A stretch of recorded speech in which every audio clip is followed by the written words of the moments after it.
Bismillahirrahmanirrahim. Assalamualaikum warahmatullahi wabarakatuh. Perkenalkan, nama saya Muhammad Bakri SEMN, lahir di Bunga Baji, Kabupaten Goa, 10 Juli 1987.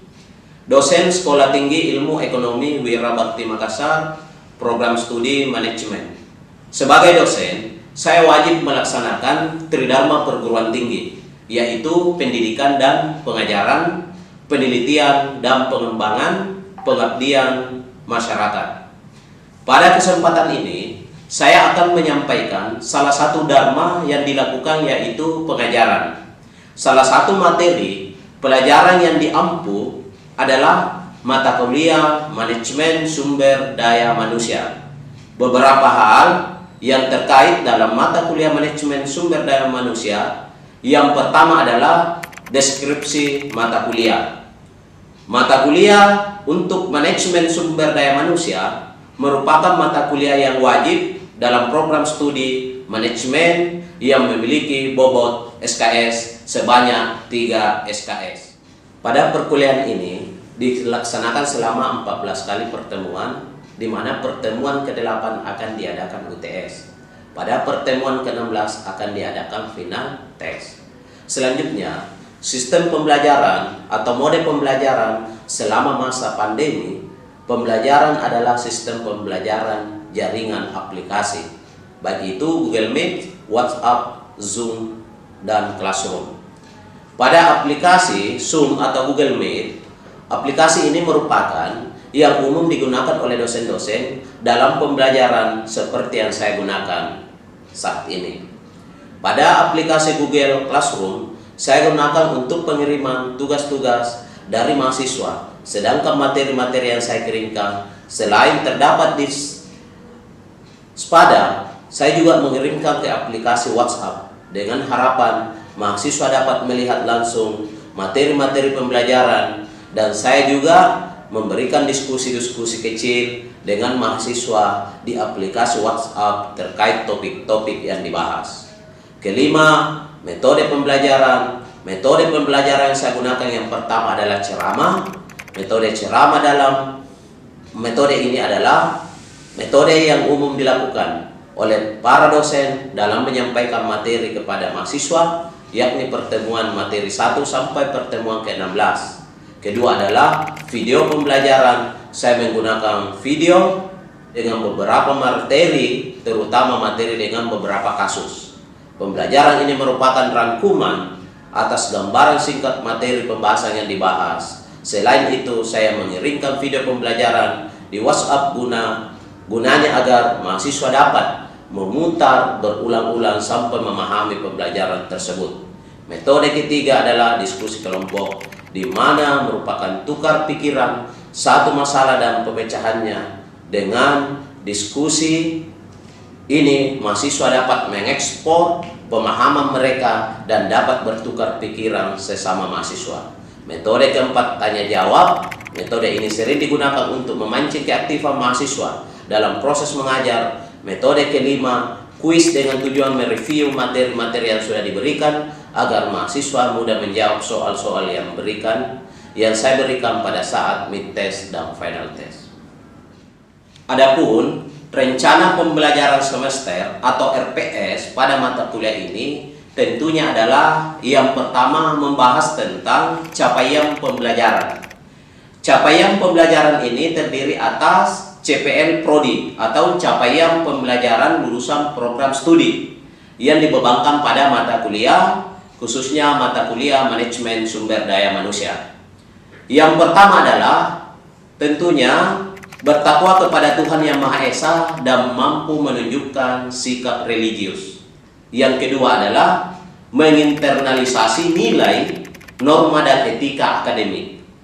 Yang ketiga, menunjukkan sikap bertanggung jawab atas pekerjaan di bidang keahliannya secara mandiri.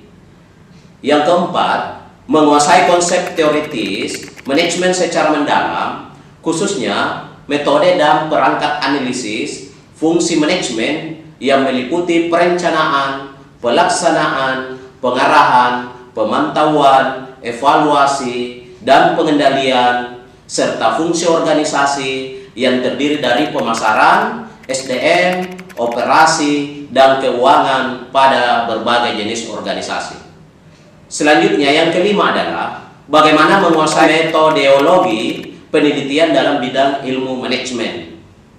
Yang keenam adalah menjalankan fungsi-fungsi dalam mengelola suatu organisasi.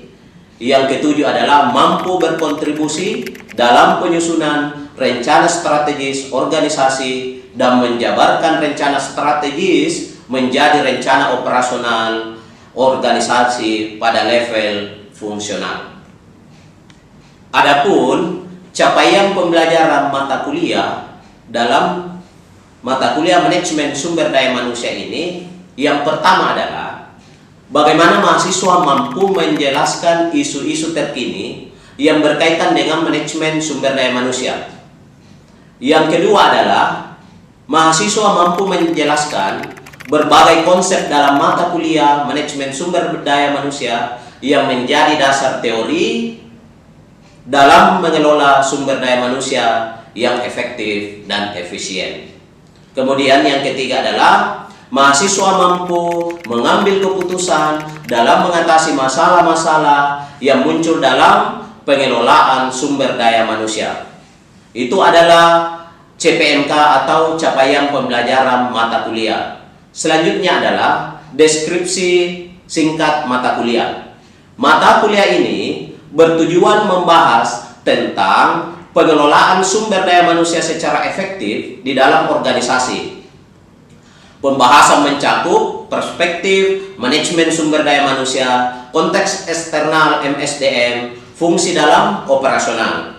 Manajemen sumber daya manusia, konteks internalisasi MSDM, isu-isu terkini dalam MSDM, serta masalah hubungan industrial. Sifat pembahasan dalam mata kuliah ini adalah analisis topik dan pembahasan bahan yang diperoleh dari artikel-artikel di berbagai jurnal. Selanjutnya adalah bahan kajian atau materi pembelajaran. Tentunya dalam mata kuliah manajemen sumber daya manusia ini terdapat 16 kali pertemuan, di mana 14 kali pertemuan tersebut diisi dengan materi-materi yang telah ditetapkan atau disetujui sebelumnya. Kemudian ada 1 kali pertemuan mid semester dan 1 kali final semester. Yang pertama adalah dalam RPS ini, pertemuan pertama itu membahas tentang peran sumber daya manusia dalam konteks global. Pertemuan kedua adalah peranan sumber daya manusia sebagai kompetitif advantage bagi perusahaan. Yang ketiga adalah analisis pekerjaan. Yang keempat adalah perencanaan sumber daya manusia. Yang kelima adalah seleksi dan pengujian karyawan. Yang keenam, orientasi. Yang ketujuh adalah pendidikan dan pelatihan. Kemudian, pertemuan ke-8 membahas tentang manajemen karir. Yang ke-9 adalah penilaian kinerja. Yang ke-10 adalah hubungan kompensasi dengan motivasi. Yang ke-11 adalah jenis-jenis dan metode pembelajaran atau metode pemberian kompensasi. Yang ke-12 adalah hubungan industrial. Yang ke-13 adalah keselamatan dan kesehatan kerja. Yang ke-14 adalah pengelolaan sumber daya manusia dalam perusahaan global. Adapun daftar referensi yang kami ajukan dalam mata kuliah ini, yang pertama adalah manajemen sumber daya manusia, di mana pada daftar pustaka yaitu karangan dari Gary Deshore, terjemahan penerbit PT Prenalindo Jakarta. Adapun pendukung yaitu buku referensi dari Bernardine Hutchinson, Human Resource Management, Experimental Approach, Irwin MC Wall-Hill. Kemudian ada No Raymond, Holbeck, Erjon, Gohar, Berry, Wright, M. Patrick, Human Resource Management, Irwin MC Grohal. Selanjutnya adalah Mandy, Human Resource Management, Edition, French Hall. Itu adalah daftar referensi yang kami ajukan Termasuk dalam hal ini adalah literatur-literatur yang ada di internet. Untuk selanjutnya yang perlu saya jelaskan di sini, bahwa materi yang telah ditetapkan sebelumnya dari 14 kali pertemuan tersebut, yang pertama adalah bagaimana memahami apakah manajemen sumber daya manusia dan peranan MSDM dalam konteks global. Di sini muncul pertanyaan bahan kajian materi pembelajaran, yaitu apakah manajemen sumber daya manusia itu sendiri. Yang kedua adalah apa? Fungsi-fungsi utama manajemen sumber daya manusia. Tentunya bentuk dan metode pembelajaran, kuliah dan diskusi. Estimasi waktu yang kami pakai di sini adalah 1 kali 50 menit ceramah, 1 kali 50 menit studi kasus, 1 kali 50 menit tugas terstruktur. Pengalaman belajar mahasiswa mencari informasi dari berbagai sumber buku dan internet seperti yang telah saya paparkan sebelumnya. Kemudian kriteria bentuk adalah kriteria ketetapan dan penguasaan, bentuk presentasi mandiri.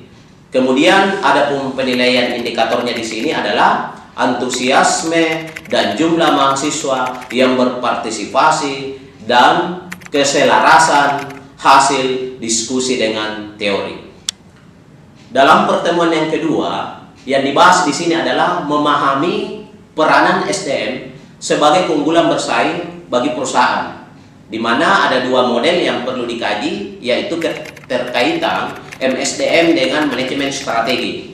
Yang kedua adalah SDM sebagai keunggulan bersaing.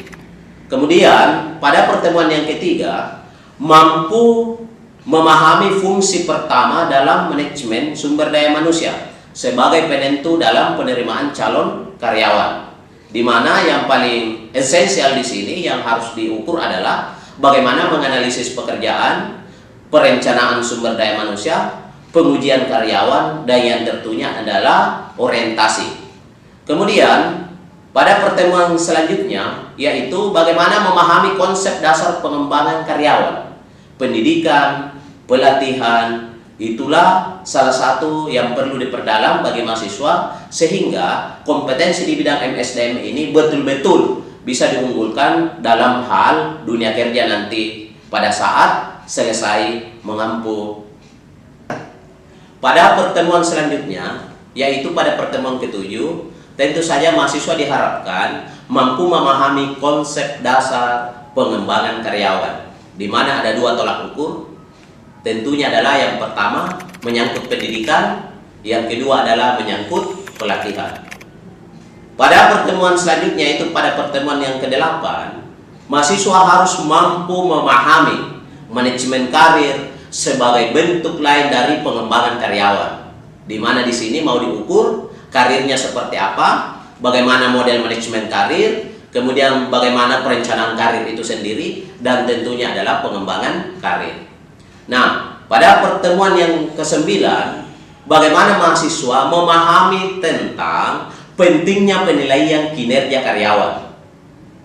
Yang pertama adalah harus ada proses penilaian kinerja. Yang kedua adalah metode penilaian kinerja itu sendiri. Dan yang ketiga adalah masalah dan solusi dalam penilaian kinerja. Selanjutnya adalah pada pertemuan yang ke-10 dalam mata kuliah manajemen sumber daya manusia ini adalah yang pertama, mahasiswa harus mengetahui dan memahami pentingnya peranan kompensasi dalam manajemen sumber daya manusia, di mana ada 3 model yang harus diukur di sini. Yang pertama adalah hubungan kompensasi itu sendiri dengan motivasi, kemudian jenis-jenis kompensasi, metode pemberian kompensasi. Pada pertemuan yang selanjutnya yaitu bagaimana memahami hubungan industrial dalam konteks perusahaan, di mana ada 2 tolak ukur di sini, konsep dasar hubungan industrial dan negosiasi. Kemudian selanjutnya adalah bagaimana memahami pentingnya keselamatan dan kesehatan kerja bagi karyawan, di mana pemahaman dasar tentang K3 atau keselamatan kerja, penyebab dan cara mengatasi kecelakaan kerja, masalah kesehatan di tempat kerja. Itulah beberapa aspek yang menjadi tolak ukur dalam memahami pentingnya keselamatan dan kesehatan kerja bagi karyawan.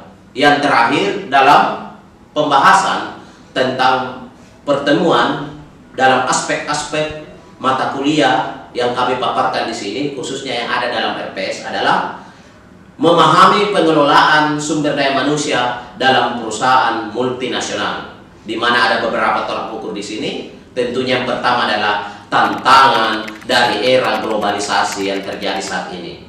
Yang kedua adalah perbedaan pengelolaan SDM pada perusahaan global, dan yang ketiga adalah kesuksesan dan kegagalan karyawan yang ditugaskan pada perusahaan global. Perlu saya tekankan di sini bahwa poin penilaian terdiri atas 60% adalah kehadiran, 20% adalah tugas yang diemban, dan 20% adalah hasil dari mid semester dan tentunya final semester. Baik, catatan dari rencana pembelajaran semester untuk mata kuliah manajemen sumber daya manusia ini, yang pertama adalah bahwasanya capaian pembelajaran lulusan prodi atau CPL prodi adalah kemampuan yang dimiliki oleh setiap lulusan prodi yang merupakan internalisasi dari sikap, penguasaan, pengetahuan dan keterampilan sesuai dengan jenjang prodinya yang diperoleh melalui proses pembelajaran.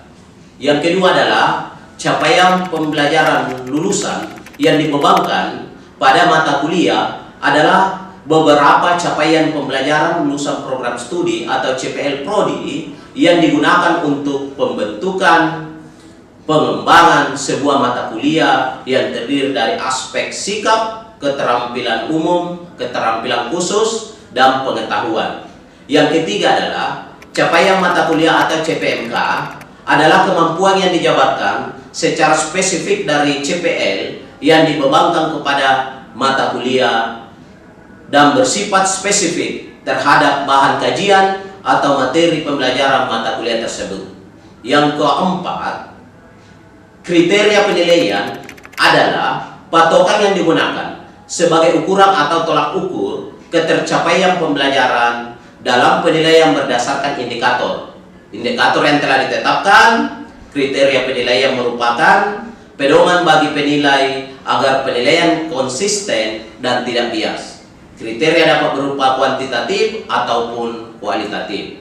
Yang terakhir adalah indikator penilaian kemampuan dalam proses maupun hasil belajar mahasiswa adalah pernyataan spesifik dan terukur yang mengidentifikasi kemampuan atau kinerja hasil belajar mahasiswa disertai bukti-bukti.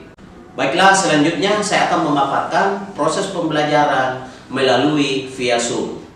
Baik, bismillahirrahmanirrahim. Assalamualaikum warahmatullahi wabarakatuh. Waalaikumsalam warahmatullahi wabarakatuh. Salam sehat buat kita semua ya. Puji syukur kehadirat Tuhan Yang Maha Esa. Hari ini kita masih diberikan nikmat kesempatan dalam rangka melaksanakan suatu kegiatan, yaitu proses belajar mengajar secara daring ya. Pertama-tama saya ucapkan terima kasih atas kesempatan yang sangat luar biasa ini dari adik-adik sekalian. Apakah semuanya sehat-sehat? Alhamdulillah sehat, Pak. Alhamdulillah sehat, Pak. Baik ya. Selanjutnya, sebelum saya memasuki materi tentang penilaian kinerja pada pertemuan yang ke-9 ini, mungkin ada adik-adik mahasiswa yang bisa mereview kembali pertemuan kita pada minggu lalu ya. Pada pertemuan ke-8, silahkan. Silahkan yang bisa mereview kembali pertemuan kita sebelumnya pada pertemuan ke-8 ya. Silahkan. Assalamualaikum warahmatullahi wabarakatuh. Insya Allah Pak, saya bisa mereview yang kemarin sesuai dengan tanggapan saya ya. Ya, silakan. Kemarin Bapak kan menjelaskan tentang apa ya, manajemen karir. Jadi yang saya bisa tanggapi kemarin itu Pak, penjelasan tentang apa sih itu manajemen karir. Nah, manajemen karir itu proses pengelolaan karir pegawai yang meliputi tahapan kegiatan perencanaan karir dan pengembangan serta konseling karir. di mana tujuan manajemen karir itu membuktikan kesejahteraan karyawan dan juga membantu karyawan dalam mengidentifikasi diri mereka untuk menjalin hubungan yang erat antara karyawan dan perusahaan. Dari yang paparan kemarin itu Pak, cuma kebetulan saya hanya bisa mereview yang itu saja. Jadi saya kembalikan lagi ke Bapak. Makasih banyak. Assalamualaikum warahmatullahi wabarakatuh. Waalaikumsalam warahmatullahi wabarakatuh. Ya, luar biasa tadi hasil dari review ya yang telah saya jelaskan pada minggu lalu ya sebelumnya. Betul sekali bahwa pada pertemuan waktu ke-8 tadi kemarin ya menjelaskan tentang manajemen karir ya, membuktikan bahwa kesejahteraan karyawan itu membantu karyawan dalam mengidentifikasi passion diri mereka untuk menjalin hubungan erat antara karyawan dengan pimpinan. Baik, selanjutnya adik-adik sekalian ya, kita akan masuk materi tentang penilaian kinerja. Nah, yang pertama adalah berbicara tentang penilaian kinerja ya. Secara umum kita masuk pada pengertian penilaian kinerja dulu. Jadi secara umum penilaian kinerja dapat diartikan sebagai proses pengamatan atau observasi terhadap pelaksanaan pekerjaan oleh seorang pekerja. Nah, dari hasil observasi atau pengamatan itu dilakukan pengukuran yang dinyatakan dalam bentuk penetapan keputusan mengenai keberhasilan atau kegagalan dalam bekerja. Nah, selanjutnya adalah bagaimana sih hubungan penilaian kinerja dan standar pekerjaan dengan analisis pekerjaan itu sendiri. Nah, poin pertama yang perlu saya jelaskan buat adik-adik sekalian ya, bahwa analisis pekerjaan jabatan itu tentunya berbicara tentang deskripsi tugas-tugas dan persyaratan pekerjaan atau pekerja untuk jabatan produk ini atau pekerjaan utama. Yang kedua adalah standar pekerjaan, menjelaskan tentang penjabaran persyaratan kerja menjadi kriteria sebagai tolak ukur pelaksanaan tugas-tugas yang sesuai dan tidak sesuai menurut unit kerja dan jenjang masing-masing ya.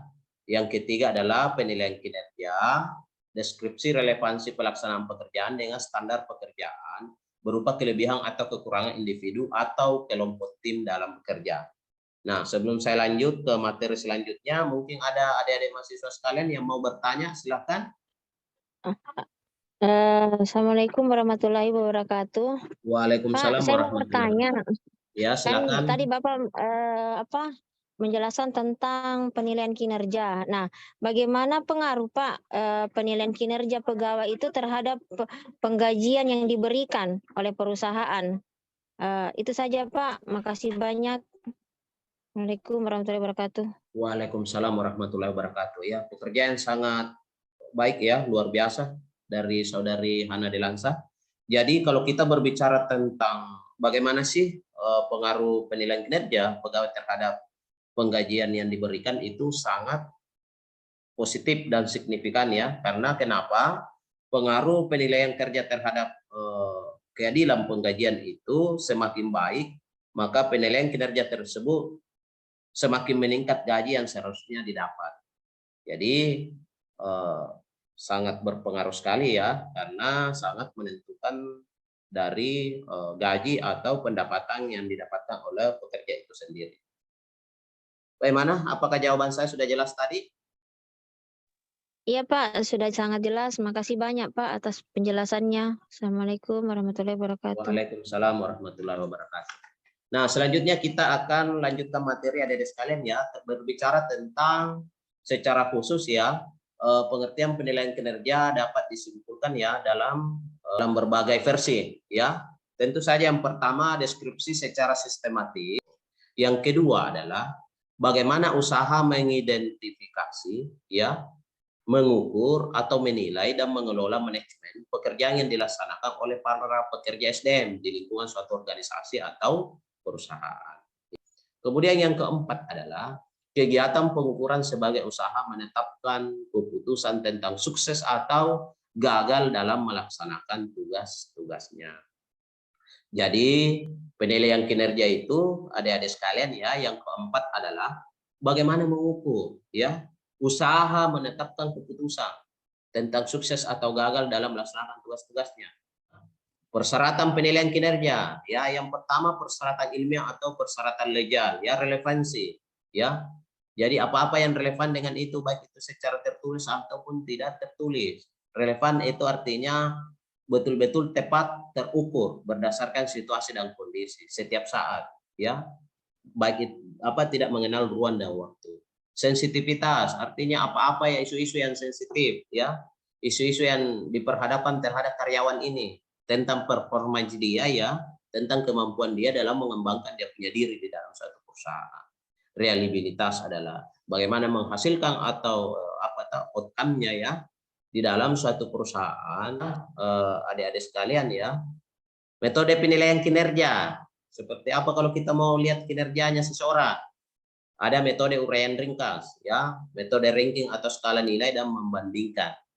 Jadi kalau kita mau lihat kinerja, tentu saja ada uraian ringkas berdasarkan hasil real yang dicapai, itu langsung ketahuan bahwa si A misalkan memenuhi target, si B tidak memenuhi target. Misalkan metode ranking atau skala nilai dan membandingkan. Kenapa perlu ada perankingan, Dek? Untuk memberikan motivasi kepada seluruh karyawan sehingga betul-betul berpacu, ya, berusaha secara ekstra, kerja keras untuk mendapatkan hasil yang terbaik. Metode daftar cek, ya, metode distribusi di bidangnya. Baik, sebelum kita tutup untuk pertemuan pada malam ini, saya akan absen dulu satu persatu, ya. Saudara Rizal Ancu. Rizal Ancu. Pak. Oke, Firdaus. Hadir, Pak. Kahil Gibran. Hadir, Pak. Khadijah Rahman. Khadijah Rahman. Oke, Sahwa. Hadir. Ana Delansa. Hadir, ya. Nur Radiatul. Nur Radiatul. Mutmainnah. Hadir. Oke. Mutmainnah. Oke, hadir, ya. Elsa Sahar. Oke, Kevin Fajrin. Hadir, Pak. Andi Nur Halimah. Andi Nur Halimah, silakan. Hadir, ya. Tahu lagi nih. Sandi Aryadi. Hadir. Baik, secara umum saya tanya dulu, apakah adik-adik semua paham tentang kinerja ini yang saya paparkan mulai dari awal sampai akhir materi? Selesai, Pak. Paham? Pak. Paham, ya? Pak. Ada pertanyaan, Dek? Mungkin dari Saudara Ancu menyangkut metode penilaian kinerja atau tentang kinerja ini? Mungkin ada contoh-contoh yang mau disampaikan atau ada gambaran-gambaran tentang perusahaan, baik itu skala nasional, perusahaan-perusahaan go public, misalkan skala internasional. Ada sesuatu yang mau dijadikan referensi untuk bertanya. Khadijah Rahman, siapa tahu ada mau dipertanyakan, Dek? Berbicara tentang kinerja. Rizal Ancu? Tidak ada. Apakah Anda paham secara umum apa yang saya sampaikan, Dek? Paham, Pak. Paham. Paham, Pak. Paham. Oke. Ya, baik, ya. Jadi adik-adik sekalian, ya, nanti kita akan lanjutkan, ya, minggu depan pada pertemuan selanjutnya. Mudah-mudahan kita selalu diberikan kesehatan, ya. Ingat, jaga diri Anda. Salam buat keluarga besar di rumah, ya. Jangan lupa untuk tetap ikut protokol kesehatan. Mudah-mudahan masa pandemi ini segera berakhir dan kita kembali beraktivitas seperti biasa untuk melakukan proses belajar mengajar.